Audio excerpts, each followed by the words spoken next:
Hi everyone, my name is Dr. Prince Devbadi. I am a master in cardiorespiratory sciences. I am a physiotherapist.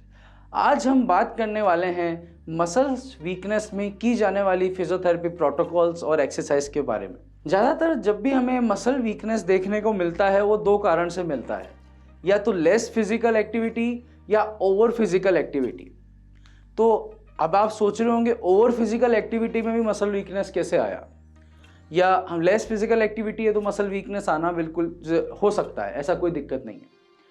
पर इन दोनों category के अलावा भी हमें एक कैटेगरी और देखने को मिलती है, वो होती जेनेटिकली, मतलब आपके शरीर में मस्कुलर डिस्ट्रोफी होना या कोई ऐसी बीमारी होना जिससे आपकी मसल डेवलप ही नहीं हो रही है, तो वो हम अलग कैटेगरी में रखेंगे। आज हम बात करेंगे दो ही कैटेगरी के बारे में।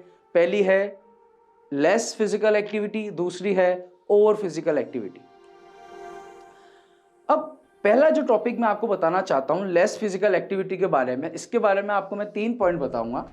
पहला पॉइंट है लेस फिजिकल एक्टिविटी होने से जो मांसपेशियों में बार बार फाइबर टूट के दोबारा बनने वाली जो प्रक्रिया है, जैसे मैंने अभी जिम स्टार्ट किया, सपोज कीजिए मैंने वेट उठाता हूँ, मैंने 20 किलो का वेट उठाया, जो मसल हम फुलाने की कोशिश कर रहे हैं, बिल्ड करने की कोशिश कर रहे हैं, स्ट्रेंथ करने की कोशिश कर रहे हैं, उसमें क्या होता है मस्कुलर फाइबर टूट के दोबारा बनते हैं।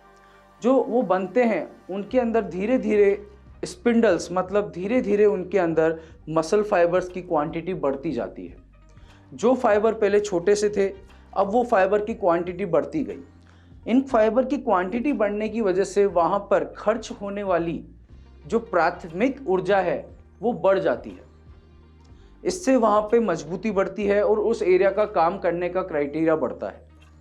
जैसे मैं आपको एग्जांपल दूँ, हमारी बाइसेप्स, मैं अब रोज़ बाइसेप्स की एक्सरसाइज करता हूँ अच्छे से, बेहतरीन तरीके से। जो मेरे कोच या जो मेरा ट्रेनर मुझे सिखाता है वो मैं अच्छे तरीके से करता हूँ। मैं प्रोटीन डाइट वगैरह सब मेंटेन करता हूँ, उसके बारे में हम आगे आएंगे। मैं अच्छे से एक्सरसाइज करता हूँ। अब मेरी बाइसेप्स अच्छे से बन गई है, तो मेरी बाइसेप्स बढ़ने का मतलब क्या हुआ? बढ़ने का मतलब यह है कि उस एरिया का एनर्जी कंजप्शन क्राइटेरिया बढ़ गया है। वहाँ पे से हम ज़्यादा एनर्जी यूज़ कर पाएंगे क्योंकि शरीर ने वहाँ पे जो स्टोरेज था वो बढ़ा दिया है। समझ में आया आपको? तो एक्सरसाइज जो मसल वीकनेस है वो वीकनेस इसलिए भी होता है क्योंकि हमारे यहाँ बहुत जिनको मसल्स डेवलप नहीं होती है उनके क्या होता है, यहाँ पे मसल्स क्राइटेरिया के अंदर, मसल्स के अंदर एक लिमिटेड एनर्जी होती है जो खर्च होने के बाद दोबारा रिस्टोर होती है। तो वो जो रिस्टोरेशन टाइम है वो हमारा धीरे धीरे फिजिकल एक्टिविटी से बनता है। ठीक है, अब आपको ये ध्यान देना है कि मसल वीकनेस है, physical activity, less physical active हो। अब दूसरा पॉइंट, मसल वीकनेस, अब आप फिजिकली एक्टिव हो गए, थोड़ा बहुत एक्सरसाइज करने लग गए, फिर भी आपको मसल वीकनेस फील होता है, तो यहाँ पे आता है हमारा दूसरा पॉइंट, वो है आपके शरीर में जो एनर्जी है, जो बनने का क्राइटेरिया, मतलब एनर्जी बनती है वो कम है। उसका एक कारण हो सकता है, वो है तीसरा पॉइंट, जिसमें क्या है, डाइट। अगर आप प्रॉपर डाइट लेंगे, जब भी आप कोई भी एक्सरसाइज करना स्टार्ट करें, मसल वीकनेस आपको है और आप चाहते हैं कि आपकी मसल वीकनेस दूर हो, डेवलप करना चाहते हैं मसल को, तो आपको ये पक्के से याद रखना है कि डाइटरी इंटेक बहुत ज़रूरी है।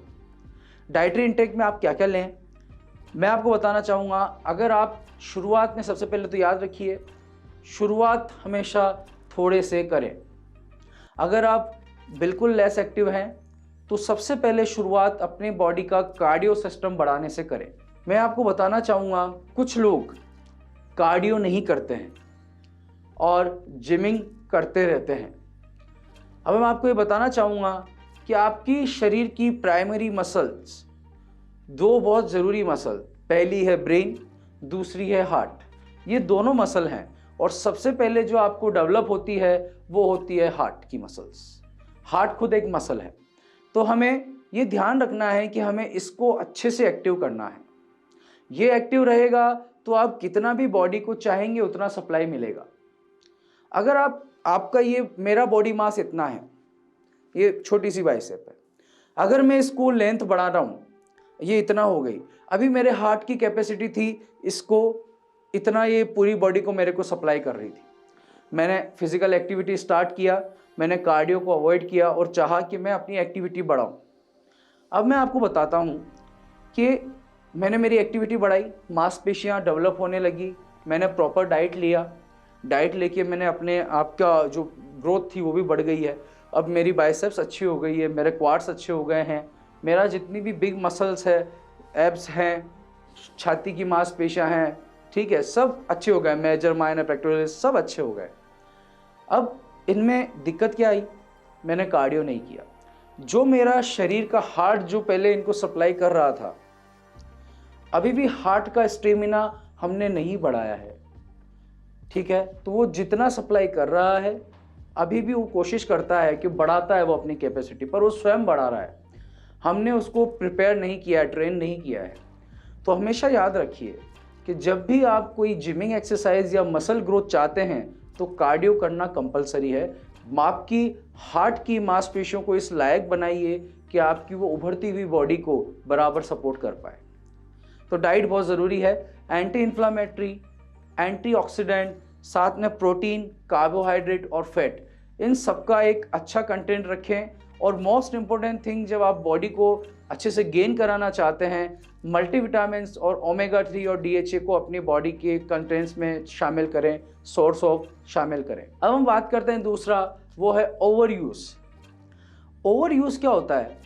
अभी सपोज कीजिए आप रनर हैं, स्प्रिंटर हैं, अच्छे से रनिंग करते हैं, हर एक बॉडी का एक परफेक्ट मैच होता है कि वो इतनी कैपेसिटी तक जा सकता है। क्यों ऐसा क्यों करते हैं? एक फिजियोलॉजिकल कंसेप्ट है जिसे बोलते हैं लैक्टिक एसिड।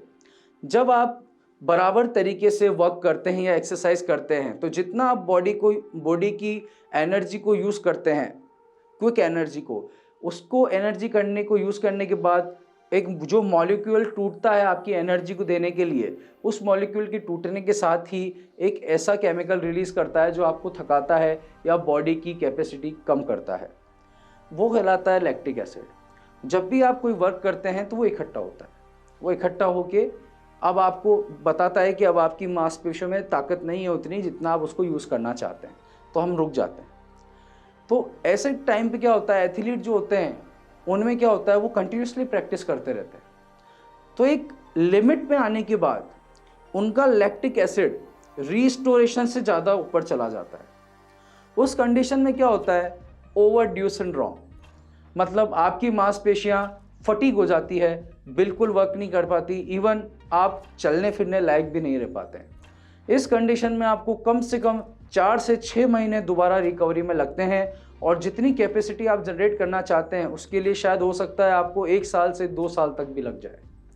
तो याद रखिए, ओवरड्यू कंडीशन तक नहीं जाना है, अपने आप को स्टॉप करना है।